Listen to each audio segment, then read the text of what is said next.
এখন যে পাক ভারত যুদ্ধ, কারা জড়িত, কোথায় প্রোগ্রাম হয়েছে?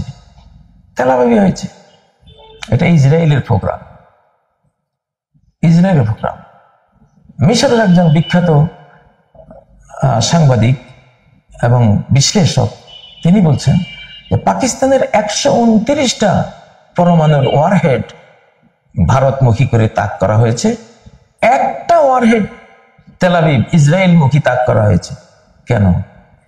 পাকিস্তান জানে যে টোটাল ভারতের নিয়ন্ত্রণ এখন ইসরায়েলের হাতে, নেতানিয়াহুর হাতে এবং তার ডিপ স্টেটের হাতে, যাদেরকে কেউ চোখে দেখেন, আল্লাহ তো দেখেন। অমাকারু মাকরান অমাকারুনা মাকরা, ওরা চক্রান্ত করেছে একটা বিশাল চক্রান্ত, আমিও করেছি এক বিরাট কৌশল। আল্লাহ বলছেন ফানজুর কাইফা কানা আকিবাতু মাকরিহিম আন্না দাম্মারনাহুম ওয়া কওমাহুম আজমাইন। দেখো তাদের এই চক্রান্তের শেষ ফল কি হয়েছে, তাদেরকে আর তাদের গোটা জাতিকে আমি মেছাকার করে দিয়েছি, পৃথিবীর পৃষ্ঠ থেকে মুছে দিয়েছি। এদেরকে কিছুদিন পর আল্লাহ মুছে দেবেন। এই ইহুদি পাথরের পিছনে পালাবে, পাথর বলবে হত্যা করো, আমার পিছনে ইহুদি আছে মারো। গাছের পিছনে পালাবে, গাছ বলবে আমার পিছনে ইহুদি আছে মারো। কেন? একটা নিরীহ গাছ, নিরীহ পাথর পর্যন্ত তাদের খুনের জন্য আহ্বান জানাবে। তারা কত বড় খুনি, গোটা মানব জাতির খুনের পরিকল্পনা করে এরা এখন গাজা যুদ্ধ, মধ্যপ্রাচ্য যুদ্ধ, পাক ভারত যুদ্ধ, এসব কিছু মঞ্চায়িত করছে। যে পাকিস্তানের একটা পারমাণবিক ওয়ারহেড তেল আবিব মুখী, এই জন্যই তারা করে রেখেছে যে টিপলে একসাথে টেপা হবে। কতটা খুনি। মোদি নাচতেছে ইহুদির মন্ত্রণায়, মোদির সাথে আরো যারা আছে সব নাচতেছে, মোটা মাথার নাচিয়েরা। ও তো হিন্দুকে মারবে, জন্ম নিয়ন্ত্রণ কি শুধু মুসলমানদেরকে ওরা দিয়েছিল? সবাইকে দিয়েছে। মর, সবাই মর তোরা। ফেরাউনি কায়দায় ইউযাব্বিহু আবনাহুম ওয়া ইস্তাহয়ী নিসাহুম। ওই ফেরাউন, আগের ফেরাউন তো শুধু ছেলেগুলিকে মারতো, এরা ছেলেও মেরেছে, মেয়েও মেরেছে, এখনো মারছে। এখন কাশ্মীরকে গাজা বানাবে, এই শব্দটা কার? এটা ইসরায়েলের। গোটা ভারতের এখন সীমান্ত সবকিছু কন্ট্রোলিং এখন ইসরায়েলের হাতে। ইসরায়েলের যে পারমাণবিক বম, সেগুলোর দেখার তদারকি করার অ্যাক্সেস আমেরিকান নাই, ইন্ডিয়ার আছে। ইন্ডিয়া কতটা তাই ইসরায়েল। এবং ইহুদিদের ইসরায়েলের শেষ 2টা ক্ষেপণাস্ত্র যে পরীক্ষা করা হয়েছে ইন্ডিয়ায় করা হয়েছে। কে বলছেন? মিশরের আব্দুল হামিদ আলাওয়ানি। আরবি ভাষায় তার বক্তব্যটা সার্চ দিলে আপনারা পাবেন। এগুলি বাস্তব সত্য। তো এখন সে মারার লিস্টে 1974 সালের কিসিঞ্জারের বক্তব্যে আমরা ছিলাম যে 13টা রাষ্ট্রের জন্মহার, জনসংখ্যা বিস্ফোরণ, এটা আমাদের জন্য হুমকি। কার জন্য হুমকি? ওরা বলেছে আমেরিকার জন্য হুমকি। আমেরিকা না, ওটা জায়নবাদীদের জন্য হুমকি, যারা আমেরিকা চালায়। যে জায়নবাদীদের ভূত দত্ত মোদির উপরে, মোদি সরকারের উপরে এখন সাওয়ার হয়েছে। সেই দত্ত মোদিকে ঘোরাচ্ছে। হিন্দু ভাই বোনেরা, খ্রিস্টান ভাই বোনেরা, বৌদ্ধ ভাই বোনেরা, আমি সারা বিশ্বের মানব ভাই বোনদেরকে বলছি, এই যুদ্ধে আপনারা এদেরকে কেউ সহায়তা করবেন না। এরা আপনাকেও মারবে, এরা সবাইকে মারবে। এরা শুধু নিজেরা বেঁচে থাকতে চায়, সবাইকে মারতে চায়। কিন্তু আমরা আক্রান্ত হলে তো বাধ্য হব, ছেড়ে দিতে পারবো না। সর্বশক্তি দিয়ে আমাদেরকে লড়াই তো করতে হবে। তো ইহুদি রাষ্ট্রের 8ম অভিশপ্ত যে দশকটা, আলহামদুলিল্লাহ এখন তাদের অভিশপ্ত দশক চলছে। আর 1-2 বছরের মধ্যে ইসরায়েলের এই রাষ্ট্রটি হাওয়া হয়ে যাবে, নিশ্চিহ্ন হয়ে যাবে ইনশাআল্লাহ। অভিশাপে। কার অভিশাপ? অভিশাপ কি জমিন থেকে আসে? এটা আকাশ থেকে। আল্লাহর অভিশাপ। আল্লাহর অভিশাপ তাদেরকে পেয়েছে, আল্লাহর অভিশাপ তাদের পেয়েছে। এখন সে এই অভিশপ্তরা যেখানে যাবে, এখন ইন্ডিয়াকে হাতে নিয়েছে না, ইন্ডিয়ারও সর্বনাশ করে দেবে। ইন্ডিয়া খান খান হয়ে যাবে। কারণ ইন্ডিয়া যেহেতু তাদের পরম বন্ধু, যেটা সূরা আল মাইদায় আল্লাহ তাআলা বলেছেন, লা তাজিদান্না আশাদ্দান নাসি আদাওয়াতান লিল্লাযিনা আমানু। মুমিনদের সবচেয়ে কঠিন শত্রু তোমরা যাদেরকে পাবে, তারা হলো কারা? তারা হলো আল ইয়াহুদা ওয়াল্লাযিনা আশরাকু, ইহুদি আর ওয়াল্লাযিনা আশরাকু, মূর্তি পূজারীরা। এই যে মোদির হিন্দুত্ববাদী, মূর্তি পূজারী আর ইহুদি ইসরায়েলি একেবারে ওরা। এটা হলো কত নম্বর আয়াত? 82 নম্বর আয়াত সূরা আল মায়েদার, যেটা বললাম। কঠিন এরা এখন পরম বন্ধু, চরম বন্ধু একে অপরের, গলাগলি বন্ধু একেবারে। তো যেহেতু ইহুদিদের অভিশপ্ত দশক চলছে, সে অভিশাপ ভারতকে শেষ করে দেবে। ইহুদি রাষ্ট্র যেমন নিচ্ছিন্ন হবে, ভারত রাষ্ট্র হিন্দুদের হাতে আর থাকবে না। কারণ অভিশাপ যারা টেনে আনে তাদের সব শেষ হয়ে যায়। এখন ভারতের যারা আমাদের হিন্দু, তোমরা মানব ভাই বোন আমাদের, তোমাদেরকে বলছি, তোমাদের রাষ্ট্রটা শেষ করে দেবে। ইসরায়েলি অভিশাপ তোমাদের দিকে ধেয়ে আসছে, তোমরা তাদের সাথে গাঁট চড়া বেঁধেছ, আমাদের কথা তোমরা শুনবে না। তবু বলে রাখলাম ইসরায়েল যেমন ধ্বংস হবে, হিন্দুস্তানও ভেঙ্গে খান খান হবে, হিন্দুত্ববাদীর কোনো অস্তিত্ব থাকবে না সামনে। সৃষ্টিকর্তা 2024-এ মুসলিম সূর্য উদয় করে দিয়েছেন, মুসলিমদের সানরাইজ হয়ে গেছে। মুসলিম বলতে আমরা না, যেই আল্লাহর দিন কবুল করবে, হতে পারে সে খ্রিস্টান, হতে পারে সে একজন হিন্দু, হতে পারে একজন বৌদ্ধ, ইসলাম আল্লাহর ধর্ম, মুসলমানের ধর্মের নাম ইসলাম না, আল্লাহর ধর্মের নাম ইসলাম। অতএব যেই ইসলাম কবুল করবে, তার এটা ধারণা করা ঠিক না যে আমি মুসলমানদের ধর্ম কবুল করেছি। তার ধারণা করতে হবে আমি আল্লাহ, আমার স্রষ্টার, আমার রহমান রহিম, আমার লালন পালন কর্তা, যিনি আমাকে বানিয়েছেন, আমাকে খাওয়ান পালেন, আমি তার ধর্ম গ্রহণ করেছি। তাহলে সমস্যা কি? আপনি আল্লাহ, আপনারই স্রষ্টার ধর্মটা আপনি কবুল করেন। আমি আমার মানব ভাইদের সবাইকে, হিন্দু, বৌদ্ধ, খ্রিস্টান, আপনাদের সবাইকে খুন করার পরিকল্পনা নিয়ে এখন এরা এগুচ্ছে। জায়নিস্ট তেরো ফ্যামিলি, ইসরায়েল এবং তাদের মুরব্বীরা আর তাদের বোকা বন্ধুরা, এই হিন্দুস্তানের হিন্দুত্ববাদীরা, ওদের এই বোকারা এখন ওদের বন্ধু। আরো এক পরাশক্তি আছে, তারাও অবশ্য খ্রিস্টানদের কথা আল্লাহ বলেছেন যে ওয়ালা তাজিদান্না আকরাবাহুম মাওয়াদ্দাতান লিল্লাযিনা আমানুল্লাযিনা ক্বালু ইন্না নাসারা, সূরা আল মায়েদার 82 নম্বর আয়াত, যে মুমিনদের, মুসলিমদের সবচেয়ে কাছের মানুষ পাবে তোমরা খ্রিস্টানদেরকে, যারা দাবি করে আমরা খ্রিস্টান, ওরা খুব মুসলমানদের কাছের। বেসিকলি ওরা মুসলমানদের শত্রু না, বেসিক শত্রু হলো ইহুদি আর মূর্তি পূজারী। ওরা ওদেরকে মিসগাইড করে মুসলমানদের শত্রু বানিয়েছে, কিন্তু এটা থাকবে না, সামনে ফিরে যাবে। আচ্ছা, তাহলে ইহুদিদের যে অভিশপ্ত অষ্টম দশক চলছে, সেই অভিশাপ ভারতের মোদী সরকার টেনে নিয়েছে। অতএব যেই পরিণতি তার বাবার হবে, মুরব্বীর হবে, সেই পরিণতি তো পোলার হবেই। একই পরিণতিতে ইসরায়েল আসতেছে, একই পরিণতিতে হিন্দুস্তান আসতেছে। আচ্ছা, এখন ইহুদিরা ইসরায়েল ছাড়ায়, ইহুদিরা ভারত ছাড়ায়। ব্রাহ্মণ কারা? ব্রাহ্মণ তো মিশরের, ব্রাহ্মণ তো ইহুদি, ইসরায়েল, এই যে সাদা সামরান, এগুলো সব হলো ইহুদি।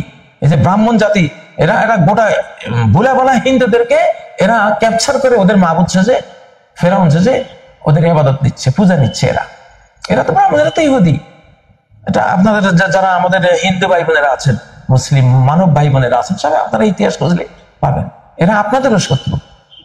এরা এখন ইসরায়েল রাষ্ট্র হারিয়ে এখন এরা মিজোরাম, মনিরাম, বাংলাদেশের পার্বত্য অঞ্চল, বার্মার একটা অংশ নিয়ে এখানে বিকল্প একটা রাষ্ট্র করে এখানে তারা দ্বিতীয় অস্তিত্ব জানান দেওয়ার চক্রান্তে লিপ্ত।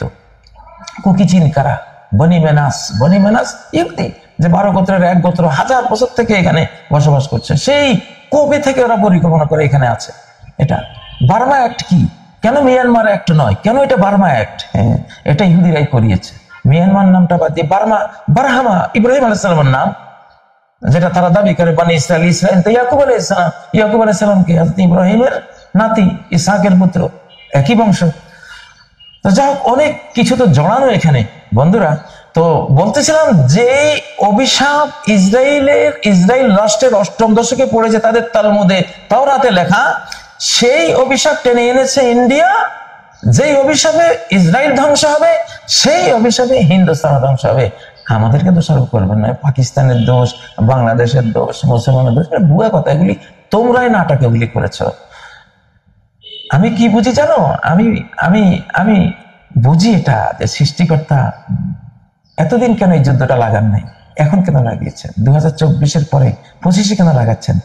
এই শতাব্দীটা তিনি দিয়েছেন তার ভালো বান্দাগুলির জন্য, যে কোনো ধর্মের, যে কোনো জাতি গোষ্ঠীর, যে কোনো বান্দাবান্দি সৃষ্টিকর্তার গোলাম হবে, সৃষ্টিকর্তার ধর্ম ইসলাম কবুল করবে, সৃষ্টিকর্তার ধর্ম, তিনি তাদেরকে পৃথিবীটা বুঝিয়ে দেবেন। আচ্ছা, তো এটা বুঝিয়ে দেওয়ার আগে কি করতে হবে?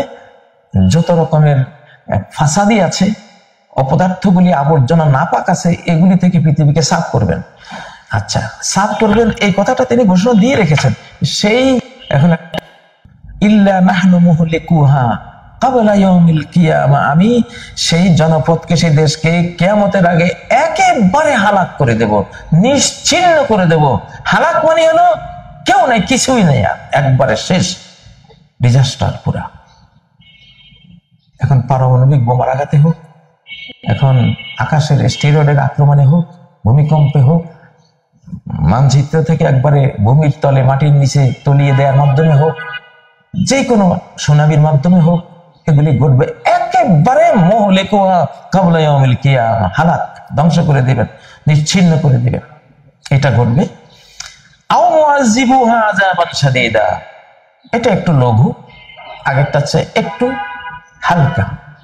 হতে পারে তারা মুমিন, হতে পারে বেঈমান হলেও অল্প অপরাধী, তাদেরকে আমি কঠিন শাস্তি দেব, একেবারে নিশ্চিহ্ন করে দেব না, ধরা থেকে একেবারে হারিয়ে দেব না, মানচিত্র থেকে ডিলিট করে দেব না, কিন্তু কঠিন একটা শাস্তি দেব। এই দুইটার একটা ঘটবে, সেটাই আল্লাহ তাআলা এখন নেতানিয়াহুর মতো জালিম, মোদী সরকারের মতো জালিম, এই যে আরএসএস বিজেপির মতো জালিমদেরকে আল্লাহ তাআলা, এই মিথ্যুক জালিমদেরকে আল্লাহ তাআলা মাঠে এনেছেন। আয়াতরা ইন্নাজ যালিমা আসাল্লাহ, জালিম হলো আল্লাহর লাঠি, প্রথমে লাঠি দিয়া অন্যদেরকে মারেন, এরপরে লাঠিকে মারেন, লাঠিকে ভাঙেন। তোমাদেরকে দিয়ে প্রথমে, আমরা তো গুনাহ করছি অনেকেই, এখন অনেকেই তো গুনাহ, যার বেশি গুনাহ, মারাত্মক পাপ, সে মুহলিকুহা একদম হালাক হয়ে যাবে। যার অল্প পাপ, সে তোমাদের দ্বারা শাস্তির মধ্যে পড়বে, এরপরে তোমাদেরকে ধরবে, আল্লাহ তোমাদেরকে নিশ্চিহ্ন করে দেবে, যে পাথরের পিছিয়ে, গাছের পিছিয়ে পালিয়ে বাঁচতে পারবো না, এমন ভাবে তোমাদেরকে শেষ করা হবে। তো সৃষ্টিকর্তা সে ডাকটাই দিয়েছেন, মনে হয় যেন এলহাম করে দিয়েছেন এইসব জালিমদের অন্তরে, আয় তোরা আয়। ফেরাউনের কাহিনী যেমন আল্লাহ তাআলা কোরআনে কত সূরায় বলেছেন, সূরা দোখান, যে ধূম্রাচ্ছন্ন হবে গোটা পৃথিবী, পারমাণবিক আক্রমণে হোক, সমস্ত আগ্নেয়গিরির অগ্নুৎপাতে হোক, মহাজাগতিক কোনো গ্রহাণুর আক্রমণে হোক, যে কোনো আক্রমণে গোটা পৃথিবী এক ধরনের নিউক্লিয়ার আক্রমণের শিকার হবে, বা মানুষের হাতের নিউক্লিয়ার আক্রমণ হোক, তো এগুলোর দ্বারা গোটা পৃথিবী ধূম্রাচ্ছন্ন হবে। এর পরে পরে আল্লাহ তাআলা হযরত মুসা ফেরাউনের ধ্বংসের কাহিনীটা আনলেন। অর্থাৎ এই ধরনের পৃথিবী ধূম্রাচ্ছন্ন হওয়ার পরেও ওই অতীতের ফেরাউন আর হযরত মুসা আলাইহিস সালামের মতো আরেকটা ঘটনা ঘটবে, সব জালিমদের নিপাত হবে। এখানে আল্লাহ তাআলা এখানে ফাখরাজনাহুম মিন জান্নাতিন ওয়া উয়ুন, আমি তাদেরকে বের করে এনেছি, বা কাম তারাকু মিন জান্নাতিন ওয়া উয়ুন, কত বাগান, কত ঝর্ণা তারা ছেড়ে মুসাকে মারার জন্য তার পিছে ছুটেছে। তো মারতে গেলে তো নিজেও ঘরের বাইরে হইতে হয় না, এখন ঘরের বের হয়ে গেছে দলবল নিয়ে। অজরুইন, কত শস্য ক্ষেত ছেড়ে মুসাকে মারার জন্য দাওয়া দিয়েছে। অমাকামিন করিম, কত নয়নাভিরাম বাসস্থান ছেড়ে তারা বেরিয়ে এসেছে।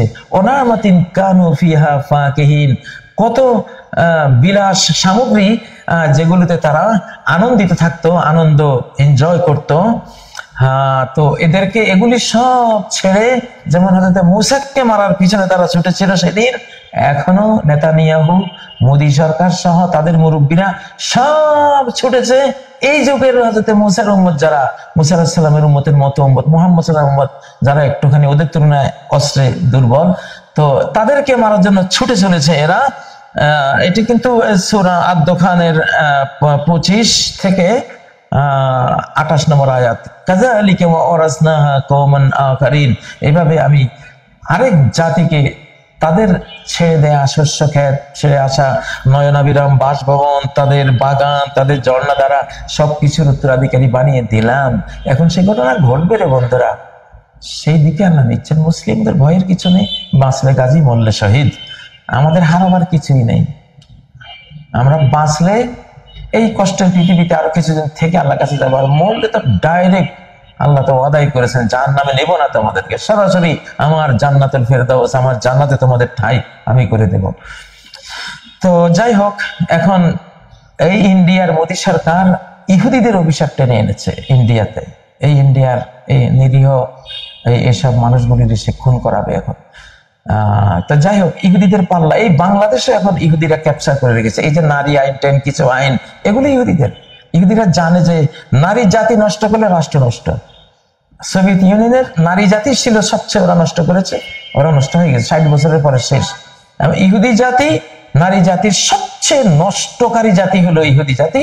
এই জন্য তাদের কোনো রাষ্ট্র আল্লাহ দেবেন না। আর নারী আবাদতের জন্য তো ঘর লাগে, বাড়ি লাগে, হ্যাঁ, গ্রাম লাগে, ইউনিয়ন লাগে, উপজেলা, জেলা, বিভাগ, রাষ্ট্র লাগে নারী জাতির জন্য। তো এগুলো তো, নারীকে তুমি যদি রাস্তাঘাটে নষ্ট করে দিয়েছো, পথের একবারে তাদের বিবস্ত্র করে রাস্তায় ফেলে দিয়েছো, ছড়িয়ে ফেলে দিয়েছো, তো তোমাকে আমি রাষ্ট্র কেন দেবো? ইহুদিদের রাষ্ট্র আল্লাহ তাআলা কেড়ে নিয়েছেন।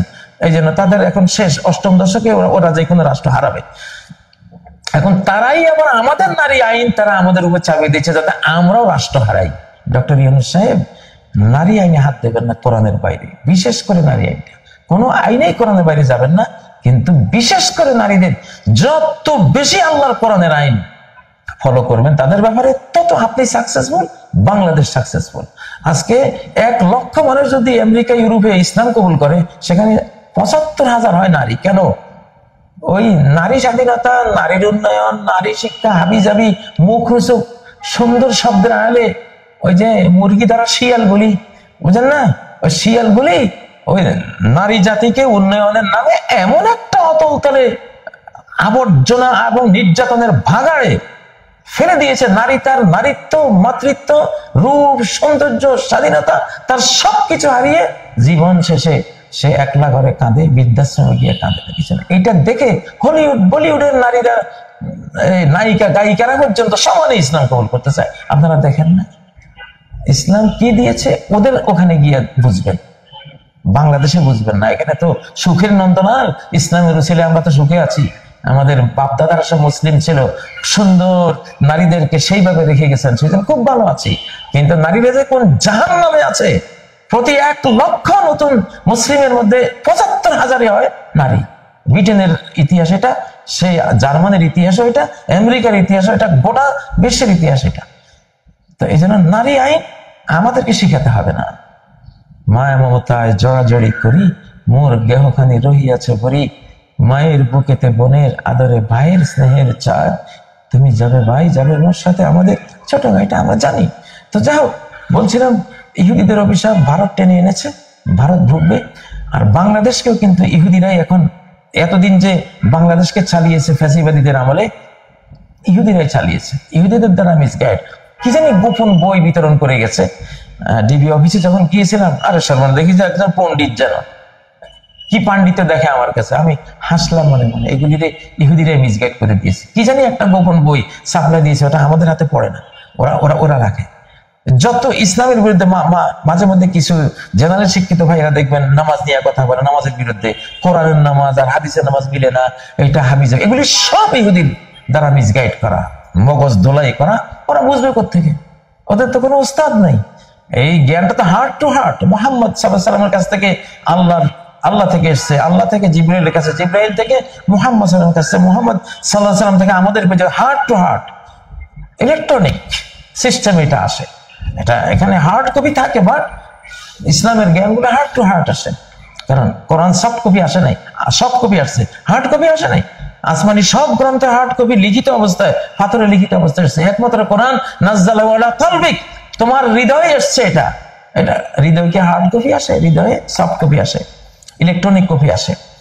তো সেটাই সূরা আল বাকারা 97 নম্বর আয়াতে নাযালাহু আলা কলবিক, তোমার কলবের উপরে এসছে ডাইরেক্ট। কত আয়াত কোরআনে, প্রিয় বন্ধুরা। তো ইহুদিদের ক্যাপচারে চলে গেছে, জায়নিস্ট 13 ফ্যামিলির ক্যাপচারে সর্বশেষ 550 ওরা 500-550 কোটি পর্যন্ত খুন করেই ফেলবে। কারণ আমাদের দোষের কারণে 750 কোটি পর্যন্ত পারবে না, কিন্তু টার্গেট নিয়েছে 750 কোটি। এটা তাদেরই যুদ্ধ, তাদেরই দোল তবলায় নাচতেছে মোদী সরকার, নাচতেছে ব্রাহ্মণ্যবাদীরা, নাচতেছে আরো তাদের ওই বোকা ভুলাভালা বন্ধুগুলি, কিন্তু আপনারা নাচবেন না মানব বন্ধুরা। আমি বলছি খ্রিস্টান, হিন্দু, বৌদ্ধ, যে মুসলিম সবাই এরা আমাদের সবাইকে খুন করবে। খুনের সেই যুদ্ধ এখন মঞ্চস্থ করেছে। তবে আমাদের প্রস্তুতি নিয়ে রাখতে হবে, প্রথম আঘাত আমরা করব না। আঘাত খেলে এমন আঘাত দেওয়া হবে, একেবারে আকাশের শাস্তি আঘাত, জমিনের আঘাত একসাথে হয়ে এরা পৃথিবী থেকে নিচ্ছিন্ন হবে ইনশাআল্লাহ, পর্যায়ক্রম চলে যাবে। তো এজন্য এই সময় আমাদের খুব দরকার, মুসলিম ভাই বোনদেরকে বলছি বেশি করে, দুর্গের ভিতরে ধর্মই দুর্গ,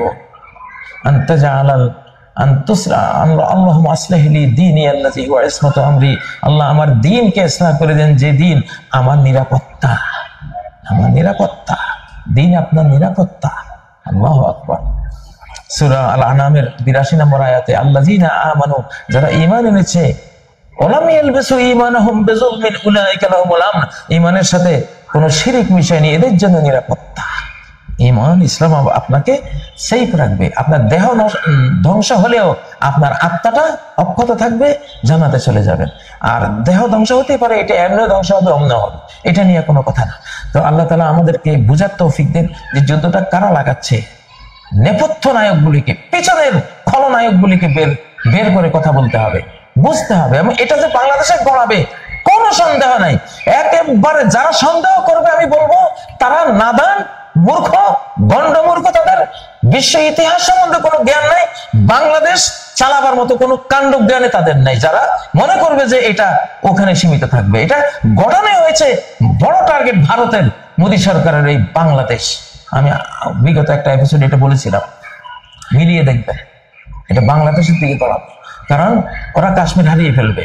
চীন, পাকিস্তান, তুরস্ক এবং ওখানে শিখ সমস্ত জাতির প্রবল প্রতিরোধের মুখে ইন্ডিয়া কাশ্মীর হারাবে। হারালে তার সমস্ত যখন অঙ্গরাজ্যগুলি স্বাধীন হওয়ার জন্য চিৎকার শুরু করবে, তখন তারা ওই অহংকার রক্ষার জন্য যে আমরা শুধু হারাই না, আমরা অর্জনও করি, এইটা দেখাতে গিয়ে আশপাশে হামলা চালাবে, বাংলাদেশকে হামলা করবে, বাংলাদেশ ক্ষতিগ্রস্ত হবে, কিন্তু ওরা নিচ্ছিন্ন হবে। মোদী সরকার, বিজেপি সরকার নিচ্ছিন্ন হয়ে যাবে এবং ভারতে মুসলিম শাসন শুরু হয়ে যাবে ইনশাআল্লাহ। আমরা নিচ্ছিন্ন হব না। হযরত আবু হুরায়রার গোপন ব্যাগ থেকে বললাম, ইসলামিক নবীজির অনেক হাদিসের প্রেডিকশন থেকে বললাম, কোরআনও আমার সাথে আছে, এগুলো থেকে বললাম। আজকে এখানে ইতিরেখা টানলাম। সুবহানাকাল্লাহুম্মা ওয়া বিহামদিক, আশহাদু আল্লা ইলাহা ইল্লা আনতা, আস্তাগফিরুকা ওয়া আতুবু ইলাইক। আসসালামু আলাইকুম ওয়া রাহমাতুল্লাহি ওয়া বারাকাতুহু। ঠিক নয় কি? যেই মুহূর্তে ইউসুফ কূপে পড়ে যাচ্ছে, ওই মুহূর্তে জিব্রাইলকে বললেন তলায় পড়ার আগে গিয়ে ধরো।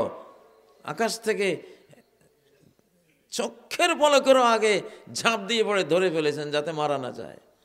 আল্লাহু আকবার। যাদের এমন সর্বশক্তিমান মাবুদ, তাদের সাথে এইসব গাই, গোবর, যীশু খ্রিস্ট, তারপরে ওজাইর, এগুলো নিয়ে আসছেন যুদ্ধ করার জন্য। হাসি পায়, গুমরাহি। তো আমাদের মানব জাতির এই বিশাল সর্বনাশটা কে করেছে? শয়তান। ওয়ালা উদিল্লান্নাহুম, আমরা মুসলিমরাও আজকে গুমরাহির মধ্যে পড়ে আছি। জীবনের শত শত দিকে আমাদেরকেও সে গোমরা করে ফেলেছে। আমরা যে যুগে বাস করি, এই যুগের মুমিনদের ব্যাপারে বলা হয়েছে ইয়াজতামিউনা ফিল মাসাজিদি ওয়া ইউসাল্লুন ওয়া মা ফিহি মুমিন। মসজিদে সবাই সালাহ পড়ছে, ভরা জামাত, দোতলা, তিনতলা, চারতলা, পাঁচতলা, সব ভরা, তিলঠায় আর নাহিরে। কিন্তু ওয়া মা ফিহি মুমিন, দরবারে নবুয়ত থেকে সার্টিফাই সংবাদ দেওয়া হচ্ছে ওয়া মা ফিহি মুমিন, একজনও ইমানদার নাই, একজনও ইমানদার নাই। সাহাবায়ে কেরাম বললেন, ইমানটা হারালো কোথায়, কিভাবে, কখন হারালো? নবীজি বললেন, এই যে আকালুর রিবা, গণহারে যখন হালাল মনে করে সুদ খাবে। ইস্তেহলালুল হারামে কুফরুন আকবার, যেই কোনো হারামকে হালাল মনে করা কুফরে আকবার, ঈমানই শেষ। এই জন্য আমি বলি যে আজ থেকে 100 বছর আগে যারা সুদ খেয়েছে তারা বেঈমান হয়নি, কারণ তারা সুদকে হারাম মনে করে খেয়েছে, গোপনে খেয়েছে, হারাম মনে করে খেয়েছে, হালাল মনে করে খায়নি। আর আজকে 100 বছর পরে সুদ যারা খায় তারা কাফের, কারণ তারা হালাল মনে করে খায়। সুদ খেলে কি হবে? এখন কি পৃথিবী চলে সুদ ছাড়া? দেশের শতকরা 90টা ব্যাংক সুদী ব্যাংক। হুজুর কি বলেন আপনারা? এগুলো বলে দেশকে পিছিয়ে দেবেন না, ঠিক না? সুদ এখন খাওয়া ফরজ, সুদ দেওয়া এখন ফরজ। জাকাত হলো এখন নফল, দিলে দিলে, না দিলে নাই। এইটা না দিলেও কেউই কিছু বলবে না। সুদ না দিবেন, সাথে সাথে পুলিশ হাজির। ব্যাংক থেকে লোন নিয়েছেন, আপনি সুদ দেবেন না, হ্যান্ডকাপ লেগে যাবে, কারণ সুদ এটা ফরজ। দাজ্জাল, ওই কানা দাজ্জাল, তার ইলুমিনাটি, তার যেই সংস্থা, গোপন সংস্থা, ওদেরকে দিয়ে চালায়। ওয়ালা উদিল্লান্নাহুম, গোমরাহি কিভাবে ছড়িয়ে দিয়েছে। যে এই যে প্রফেসর স্টিফেন, না উনি না, নামটা মনে আসতেছে না, যাই হোক নামটা বললাম না, পরে আরেক মাহফিলে বলবো ওনার নামটা। উনি বলছেন যে আগামী 2025 সালের মধ্যে সারা বিশ্বের অর্ধেক শিশু অটিজম ডিসঅর্ডারের শিকার হবে, এক ধরনের অ্যাবনর্মাল হয়ে যাবে। কারণ গোটা বিশ্বের যে এগ্রিকালচার নিয়ন্ত্রণ করে, এগ্রিকালচারাল যে সবচেয়ে বড় কোম্পানি মনসান্টো, সম্ভবত মনসান্টো কোম্পানি, বীজ যারা, খাদ্যের বীজ যারা নিয়ন্ত্রণ করে, বীজ যারা বানায়, ডাইরেক্ট দাজ্জালের ইলুমিনাটি সংস্থা ওই কোম্পানিকে নিয়ন্ত্রণ করে।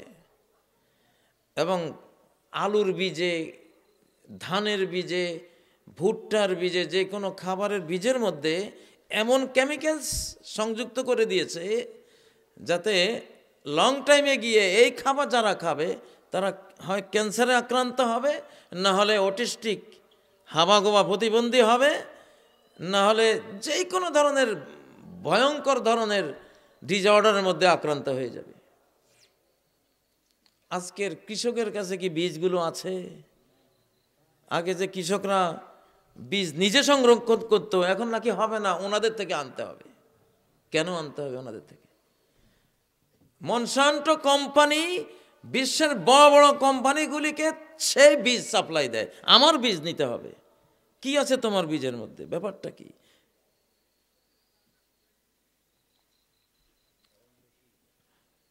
ওয়ালা উদিল্লান্নাহুম, কিভাবে আমাদেরকে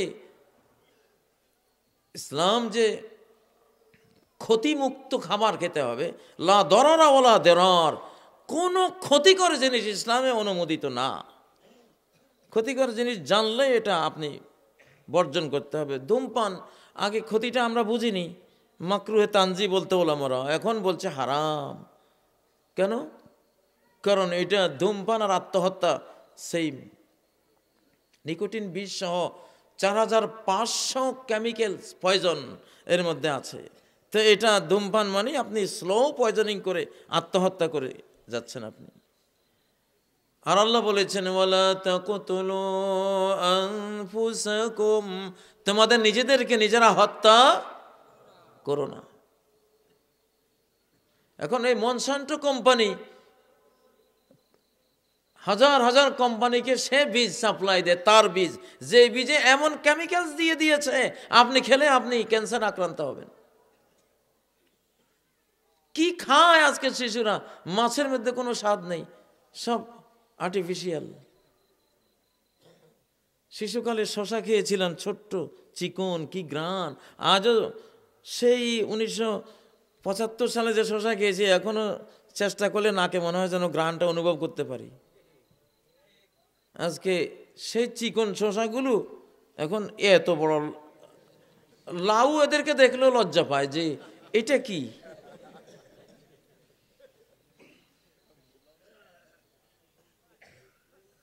এখনকার শিশুরা মাছ খেতে চায় না, স্বাদ নেই, মাটি।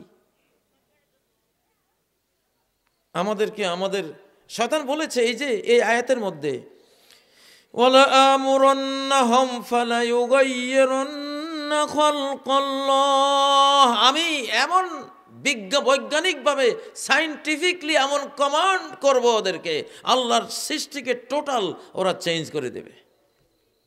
কি সুন্দর শশাকে চেঞ্জ করে এই মোটা এত বড় বানিয়ে দিয়েছে। এতটুক মাগুর মাছকে কি না করে এত বড় মাগুর মাছ।